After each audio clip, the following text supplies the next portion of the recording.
Aquí estamos un montón de gente. Buenas tardes. Ahí recién Aquí empezó. estamos reunidos 2 grupos de trabajo, 2 profesoras, marco del desarrollo de la primer clase que estamos organizando de manera conjunta, de manera horizontal, podríamos decir. Esta es una clase donde vamos a compartir el protagonismo las profes y los estudiantes.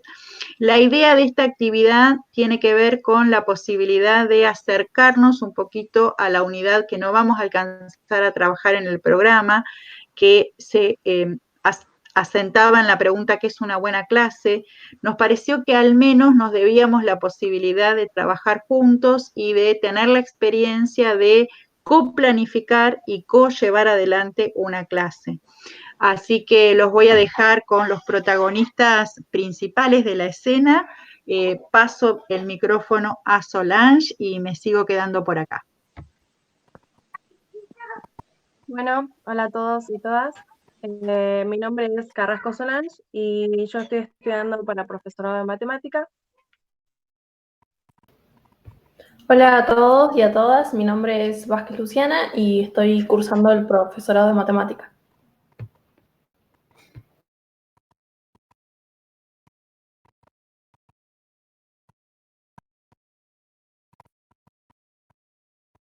A ver, ¿se escucha?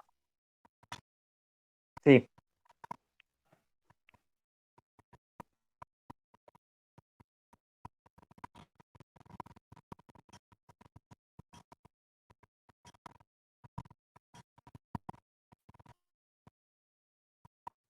Tommy, tenés el micrófono silenciado.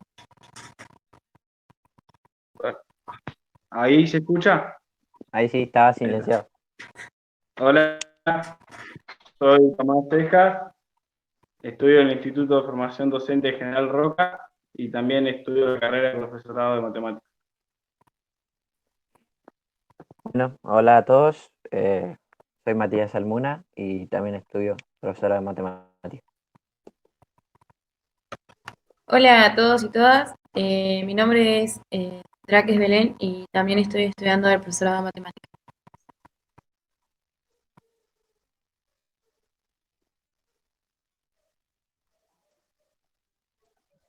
Pasamos ahora a meternos en el tema. A ver, ahí está Mara. Bueno, hola a todos. Yo soy coequiper de Sandra, que me había quedado ahí callada. Soy la otra profe del equipo. Y bueno, les doy la posta a los chicos.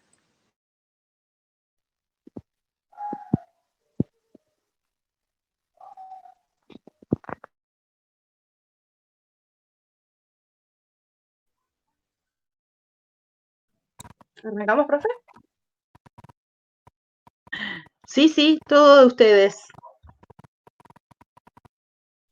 Bueno, la primera posición se llama la aristocracia profesoral. Perdón, pensé que lo decías vos, pero no pasa nada porque esto lo vamos aprendiendo en el andar.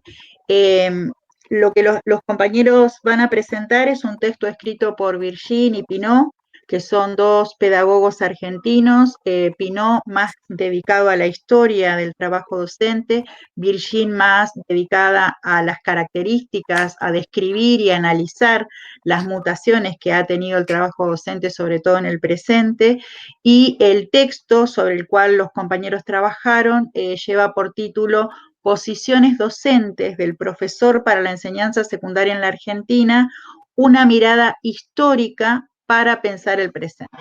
Ahí sí, Belén, te paso el micrófono. Solange. Primera posición. La aristocracia profesoral. Se presenta después del periodo independentista, últimas décadas del siglo XIX, cuando los estados construyeron sus propuestas educativas. Aristocracia hace referencia a la clase social formada por personas que tienen un título o un heredado de sus antepasados. Los sistemas educativos se dividen en educación de los comunes, que eran para los del pueblo, y educación de los notables, que eran para los dirigentes. Si puedes cambiar la diapositiva. ¿No se ve? Ahora sí, Ahí está. ahí quédate. Y así a lo largo del siglo XIX, la educación secundaria tuvo como función principal la formación de las élites políticas y burócratas. Siguiente.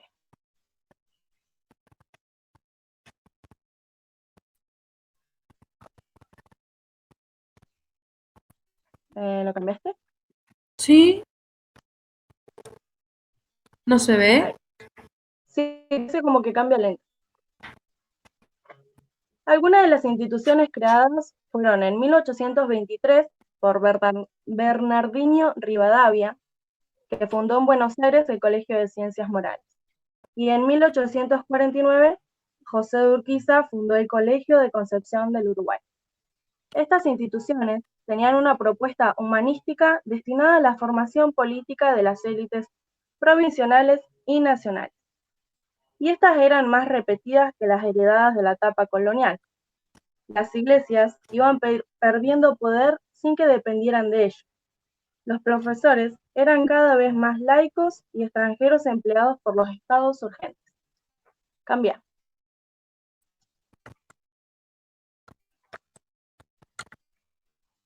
Organización nacional. En 1863, Bartolomé Mitre fundó el Colegio Nacional de Buenos Aires, sobre las bases del Colegio Rivadaviano y con más avances. El primer currículum se basó en la propuesta elaborada por Amadeo Yaques, un empleado francés escapado de la represión. Combinaba materias literarias basadas en las lenguas extranjeras, claro, y las disciplinarias científicas, como historia, matemática y química. Y así se configuró un currículum humanista. El egresado sabía de todo un poco, y se lo denominaba cultura general. Posteriormente se abrieron más colegios como este, todo era muy selectivo, era un privilegio para pocos, y faltaba mucho para que esto cambiara. Cambia, por favor.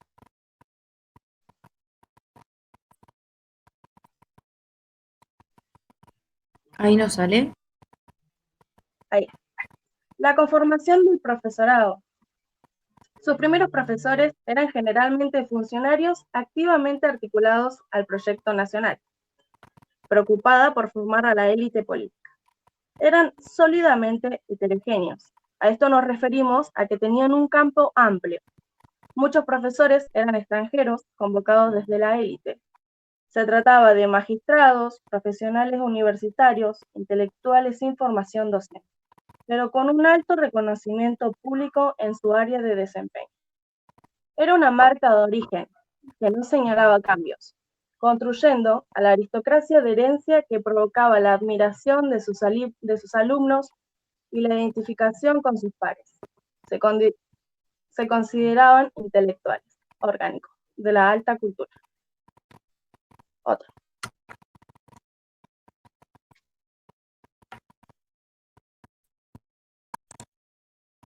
Para concluir esta posición, se muestra un texto creado por Miguel Cané. En 1882 escribió Juvenila. En ella habla de su formación secundaria en el Colegio Nacional de Buenos Aires en 1860. Muestra el avance de las ideas seculares y el retroceso de las religiones. Muestra la transición de la cultura hispánica a la francesa como símbolo de distinción y la formación de una nueva élite letrada más moderna. Ahí termina mi posición.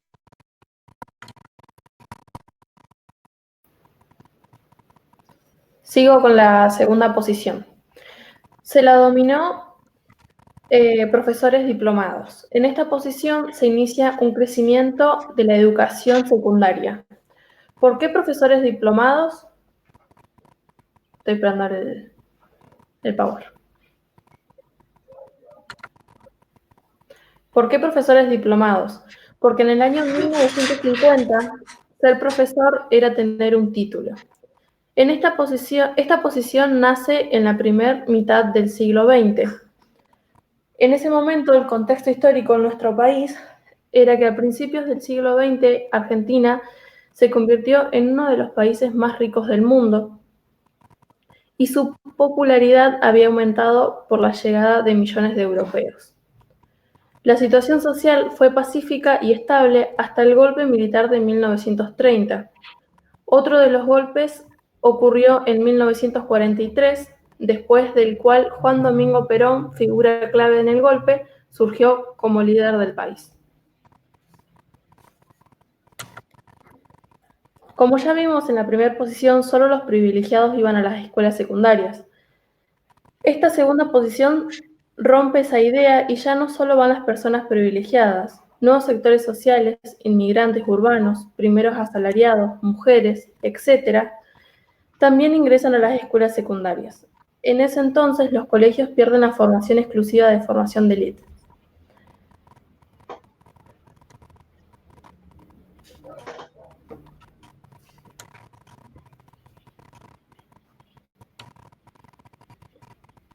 Este nuevo grupo obtiene la distinción social ya no era por herencia de clase como la primera posición, sino mediante su pasaje por el sistema educativo, es decir, por sus títulos.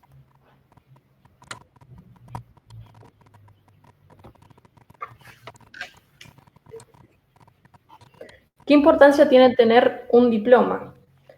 Es importante porque, como ya dijimos, ya no es por herencia, sino que es por un pasaje que tienen en el sistema educativo. Es decir, que tener un diploma es importante porque la persona estudió la carrera para ser profesor y no por ser hijos de alguien con poder.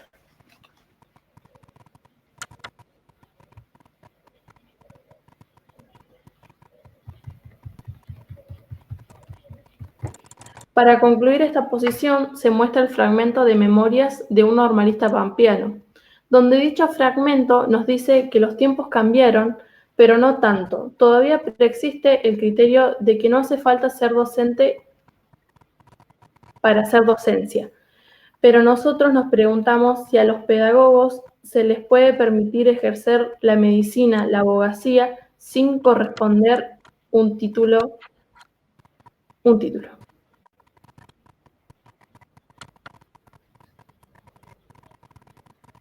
Me meto un segundito para contarles al resto del curso que en este texto, en la manera en cómo está presentado y escrito, para cada posición los autores nos proponen un texto literario que de alguna manera permite ilustrar o componernos la imagen de esos profesores, de esos docentes. Por eso apareció en la primera posición Jubel India y en esta segunda posición estas memorias. Paso micrófono.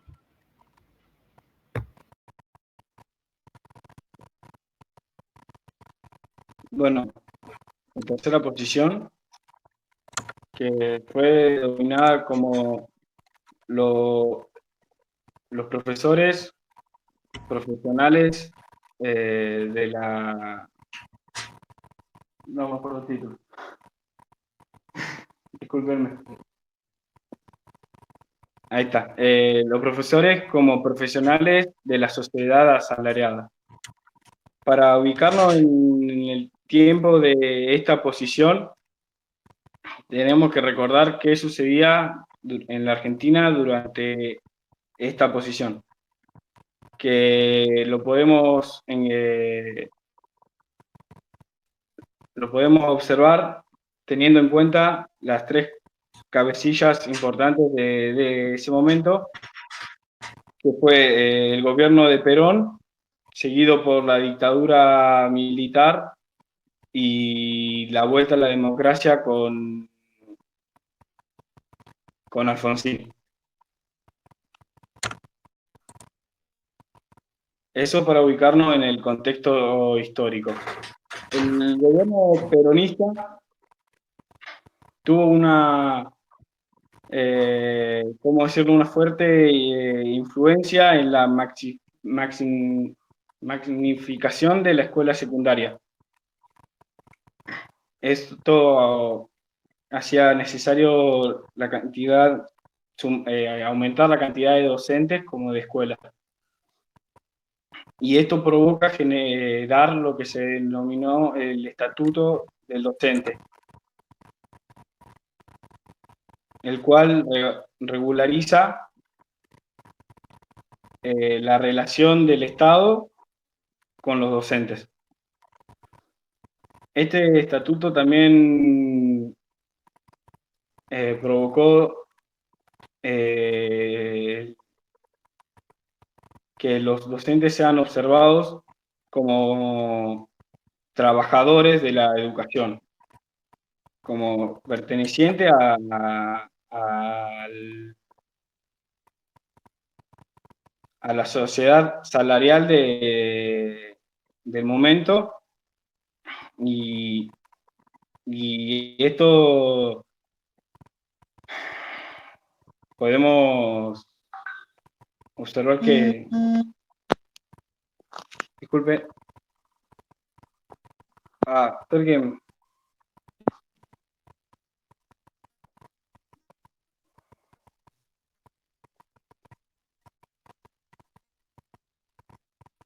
Tenés el micrófono apagado, ¿eh? ahí está.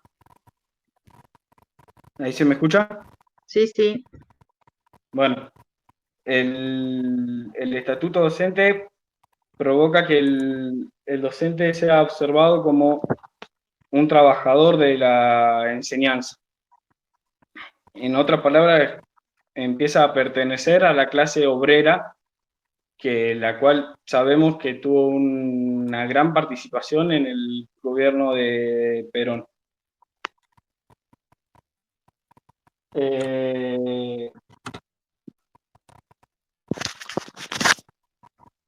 Otra significancia que tuvo sobre esta posición es que el docente deja de ser un modelo para admirar, sino que empieza a considerarse como un modelo para oponerse, porque con la nacida de un fuerte error nacional en contra de las autoridades, y siendo el docente una autoridad dentro del aula, esto se ve reflejado, digamos, hacia los alumnos como una fuerte rebeldía hacia el docente. Me olvidaba mencionar una parte muy importante que ocurrió sobre esta época, que es la creación de la CETERA, que es se me fue la sigla. Confederación de Trabajadores de la Educación de la República Argentina. Muchas gracias. Que, como el nombre lo indica, es el sindicato que logra reunir a todos los sindicatos que ya habían de la docencia, y lo vuelve sobre un manto único. Esto es importante para aclarar, ya finalizando con esta posición, el último hecho de esta posición, que es la llamada Marcha Blanca. Llamada así por los guardapolvos blancos. Es una manifestación de los docentes que duró 42 días en el año 1988, que reclamaban la unificación de un salario nacional. Esta marcha, que fue muy larga, de mucha lucha, tuvo un gran apoyo popular, digamos, fue muy bien vista por el pueblo, demostrando el poder que poseía esta organización, el poder político en base a la educación. Y cedo el micrófono. Te pido permiso para meterme porque tuve la suerte de ser parte de esa marcha blanca. Te pido, Belén, si podés volver una diapositiva atrás. el chico que ven ahí de guardapolvo por delante del gaucho, digamos, esa columna era justamente la columna sur y detrás se lee un terrio negro, porque esa marcha significó la confluencia de docentes del norte, sur, el este y el oeste reunidos en la Plaza de Mayo. Yo era muy joven, fíjense, estamos hablando de 1988, yo creo que sería mi capaz cuarto año de trabajo, y conservo plenamente en la memoria esa experiencia en el sentido para alguien que se asoma al trabajo docente, ver la magnitud de la organización y cuando uno escucha hablar de la docencia como un trabajo colectivo.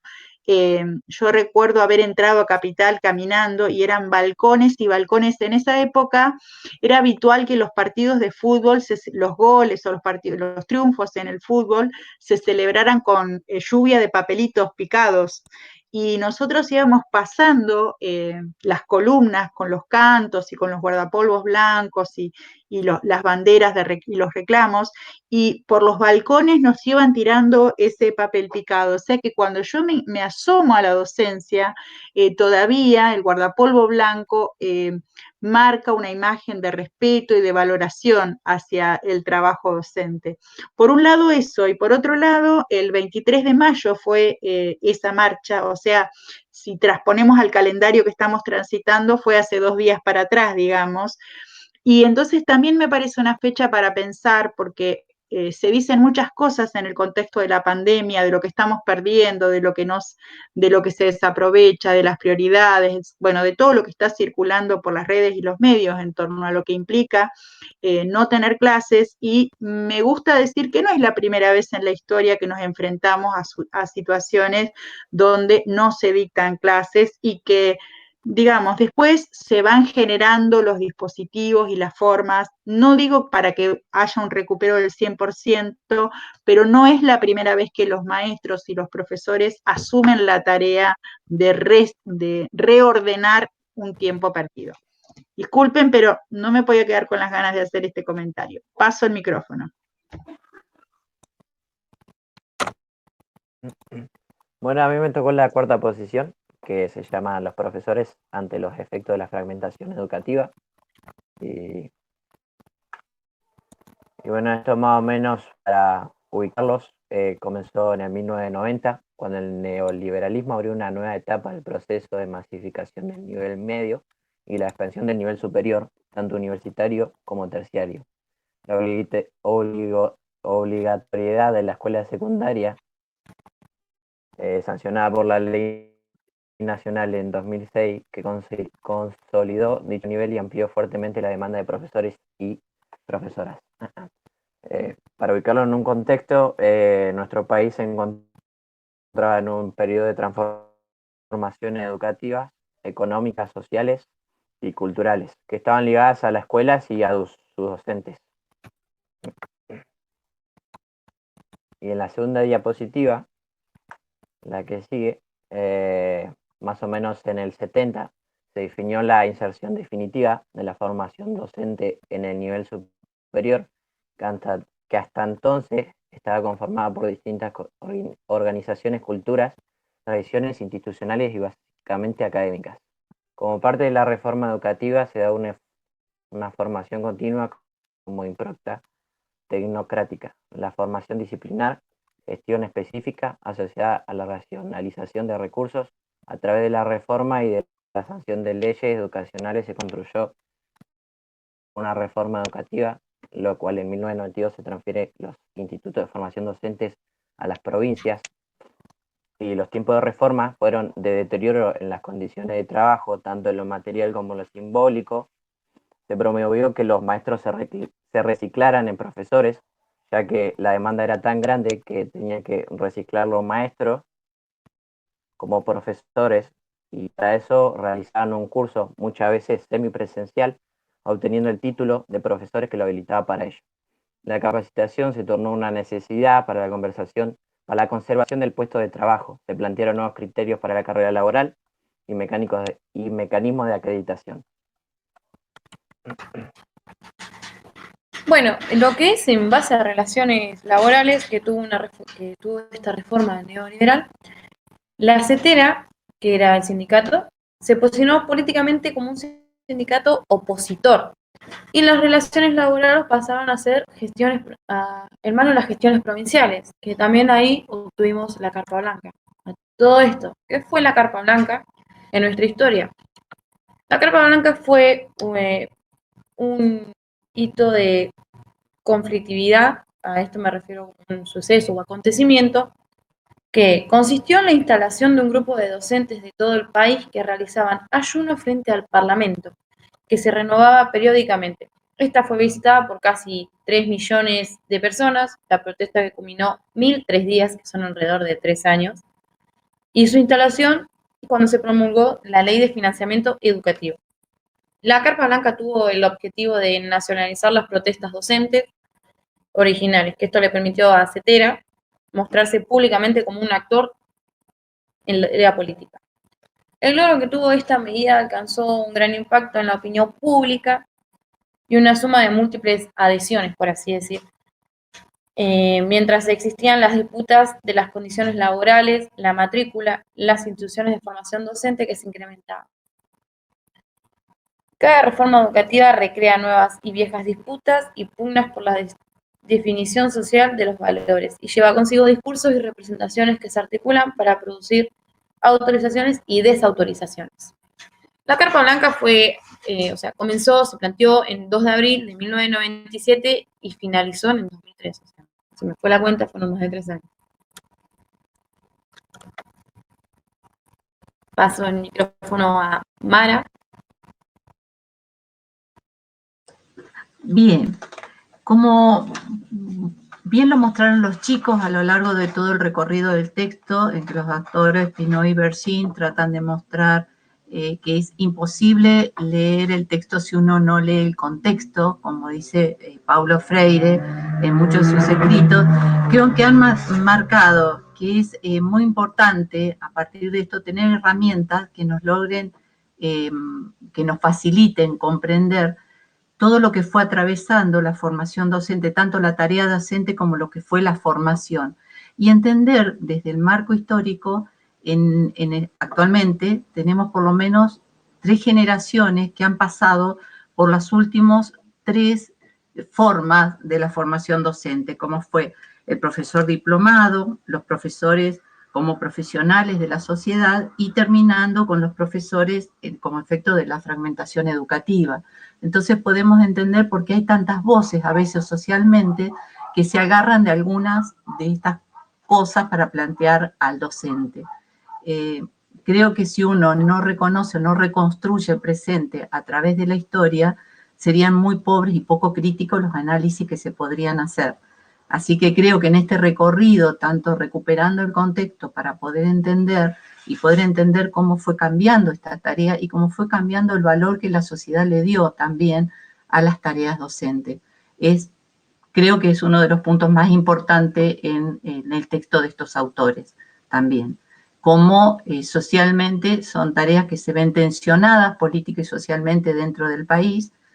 Y bueno, poder entenderlos también en este quehacer y en esta nueva forma para verse como futuros profesores, creo que son importantes también.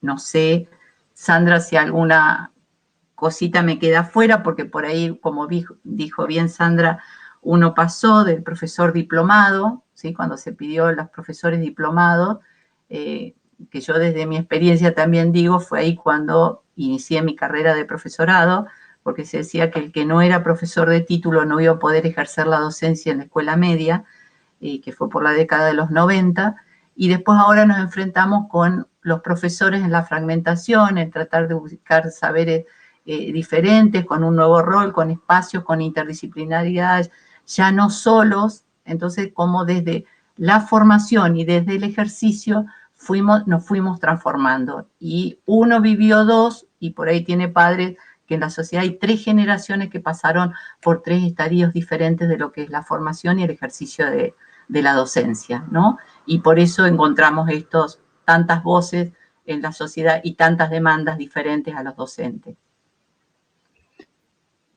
Me gusta también compartir con ustedes, en una ocasión en los años 90 fui a una muestra de trabajos de un colegio secundario y un cuarto o un quinto año pedagógico había llevado adelante una encuesta preguntándole a los otros quintos qué carrera pensaban seguir estudiando. Y era muy triste observar que no había candidatos para formarse para docente. O sea, en los años 90 hay como un gran quiebre respecto de pensar el trabajo docente a nivel de prestigio y a nivel de satisfacción. La docencia sufre condiciones de trabajo donde se le paga muy poco, donde hay grandes días de huelga, como ustedes vieron en el relato de las chicas. Entonces se va configurando un modo de percibir el trabajo docente diferente al que podemos conocer en su historia, ¿no? En el que vinieron relatando los chicos. Entonces, a mí también me parece muy interesante cuando se abrió en el instituto estas 3 carreras y cuando todos los años se renueva el número y es un número alto de estudiantes, de jóvenes, que más allá de que algunos llegan con ganas de ver qué onda, quizás habiendo probado otra cosa y bueno, y que esta es una segunda apuesta porque la primera vez no salió, más allá de todo ese collage de posibilidades, sigue siendo muy interesante que se renueven quienes eligen esta profesión y nos parece que es parte de formarnos como docentes, conocer esta historia en la que cada uno se va a ir insertando. No sé si los que estuvieron... Voy a tomar lo que Sandra, tomo el micrófono de lo que dijo Sandra, que uno lo vivió en carne propia. Cuando ella dijo la década del 90, cuando yo le dije que retomo como profesora, yo me recibo en el año 99 de profesora en pleno cambio. Yo soy ingeniera por primer título, soy ingeniera industrial con orientación química. Cuando elegí el profesorado dicho por amigos, ¿sí? Me dijeron, pero ¿que sos una ingeniera frustrada? O sea, elegir el profesorado era porque estaba frustrada en mi profesión. Fíjense el deterioro socialmente que había hacia la profesión docente, ¿no? Y uno dice, no tiene nada que ver. Ser docente es otra cosa la pasión que uno agarra. No es el conocimiento disciplinar de la materia, sino el enseñar, el poder enseñar, que es lo que nos mueve, ¿sí? Lo que nos diferencia de otros. Entonces digo, eso uno lo vivió en carne propia. El descrédito del rol, no era el del profesor de los años 50, que era valorado, que era que se le había depositado el saber, ¿no? Y que ahí uno también empieza a entender por qué los docentes muchas veces jugamos esto de que deberíamos ser los poseedores de todos los saberes, cosa que no es verdad, ¿no? Pero este desprestigio que plantea Sandra, uno dice, uno lo vivió en carne propia, ¿sí? Cosa que hay que revalorizar. La profesión docente es único. O sea, no, como dicen, ustedes dijeron uno de los autores, yo no puedo ir a operar si no soy médico. Bueno, por algo se está preparando. Es creo que es una de las profesiones más difíciles y más hermosas y con muchos desafíos, ¿no? Pero que es muy lindo y las gratificaciones son hermosas. Y ojalá cuando uno encuentra a otro que dice, profe, elegir ser profe porque me encantó la manera que enseñaban, es lo que todos quisiéramos, porque necesitamos un montón de profe. Y perdón, Sandra, del área nuestra muchos, porque no hay de física, química y matemática. Matemáticas sí, pero de física y química no. Así que acá hay mayoría de matemáticas. Sí, en este grupo sí. Sí. Bueno, agradecerles el trabajo que estuvieron haciendo a los estudiantes y les paso el micrófono por si ustedes quieren hacer una última conversación, opinión, aporte, todo de ustedes.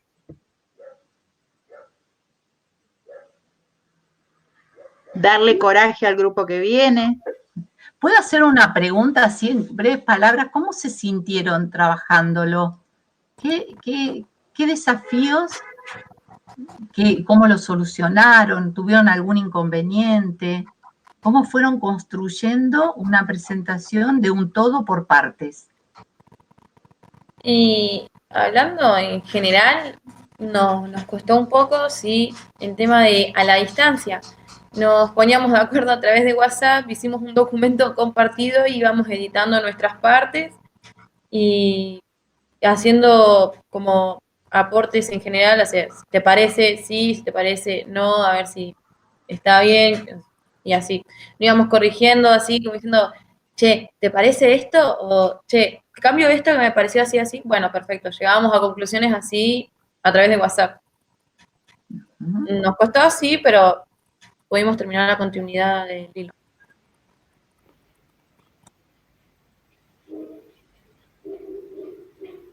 En nuestro caso, como éramos un grupo de a dos, nos dividimos, la primera posición la hizo mi compañera y la segunda la hice yo, pero también en alguna parte yo me trabé y le pedí ayuda a ella por algunas cosas y nada, poniéndonos en grupo también poniéndonos de acuerdo con el otro grupo, porque teníamos el try entre todos, así que nada, eso. Bien, bien.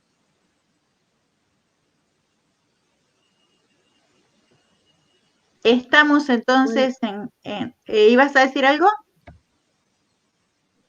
Sí, no, más que nada eso, que fue un nuevo desafío, por así decirlo, pero que entre todos pudimos superarlo y que nada, que fue divertido también. Poder tener una comunicación a distancia, por así decirlo. Eso es un gran plus, pasarla bien mientras lo estás haciendo. Bueno, volvemos a agradecerles y si no hay nada que agregar, ya estaríamos pasándole la posta y los micrófonos al grupo que sigue y en un ratito vamos a estar en YouTube y en un ratito más subidos a la clase. Nos vemos la próxima. Muchas gracias. Profe. Chao, profe. Muchas gracias. Chau, chau. Ahí ya creo que no grabamos más.